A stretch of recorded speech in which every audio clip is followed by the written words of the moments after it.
verse 4.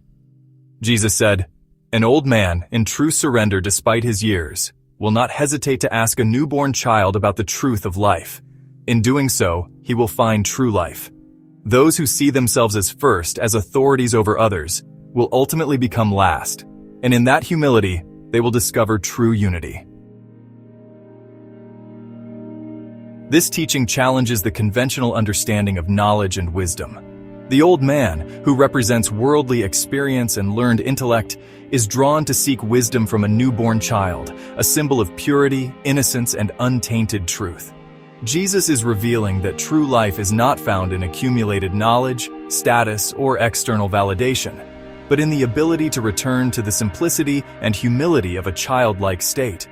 Furthermore, he is emphasizing that the soul is ageless, timeless, loving, and all-knowing when one has awakened to their true self, the eternal spirit soul. In this state of self-realization, the illusions of worldly separation and limitation dissolve, allowing one to see everything as it truly is. This idea aligns with the Bhagavad Gita's emphasis on humility and surrender. Krishna states, "Those who are free from false prestige, illusion, and false association, who understand the eternal, who are done with material lust, who are freed from the dualities of happiness and distress, and who, unbewildered, know how to surrender unto the Supreme Person, attain to that eternal kingdom." Bhagavad Gita, chapter 15, verse 5. To truly live in transcendence, one must let go of ego, status, and preconceived notions. Only when we strip away these illusions can we access a deeper eternal wisdom.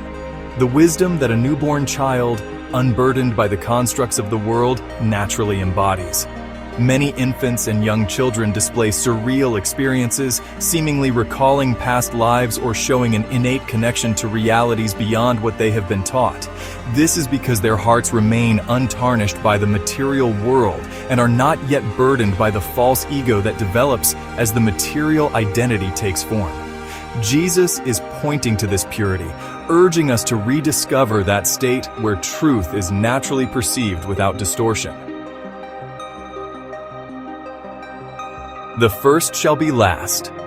Jesus' statement, "For many who are first will become last, and they will become one and the same," speaks to the dissolution of hierarchy in spiritual truth. Those who dictate or refuse to listen, operating in the modes of passion or ignorance, quickly remove themselves from spiritual realizations. Even the mode of goodness, though more elevated, can be a subtle hindrance if one clings to its comfort and satisfaction rather than transcending it entirely. True knowledge is found through surrender, understanding that we are all equally created as spiritual children of God. This material world is but a womb for us to cultivate devotional service and true love for Him. Those who exalt themselves, seeking power, recognition, and status, will ultimately find themselves humbled, while those who embrace humility and surrender will come to realize their oneness with the divine, beyond all material modes of nature. Krishna echoes this sentiment in the Bhagavad Gita. The Supreme Personality of Godhead said, "O son of Pertha, a person who is not disturbed by happiness and distress, and is steady in both, is certainly eligible for liberation." Bhagavad Gita, chapter 2, verse 15. Spiritual realization is not about being first in the eyes of the world, but about recognizing the divine essence within all beings. In humility, opposites dissolve, and unity emerges. The first and the last become one and the same, as all distinctions fade in the light of divine truth. This verse highlights that true spiritual vision does not discriminate based on worldly status, power, or external labels. Those who remain steady in both joy and sorrow, who see all beings equally, and who do not let temporary circumstances dictate their devotion, are those who are closest to the divine.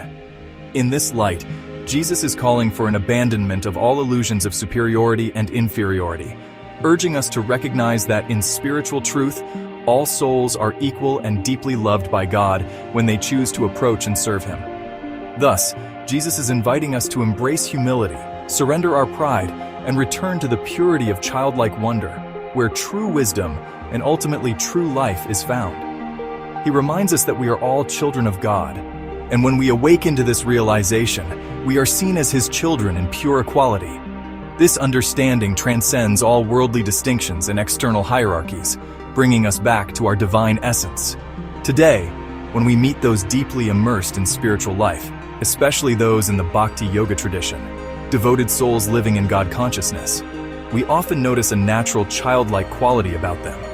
This is because they are living representations of God awareness, embodying a heart free from the burdens of ego and illusion. Their joy, humility, and devotion reflect the state Jesus calls us to return to, a place of complete surrender and loving connection with the divine.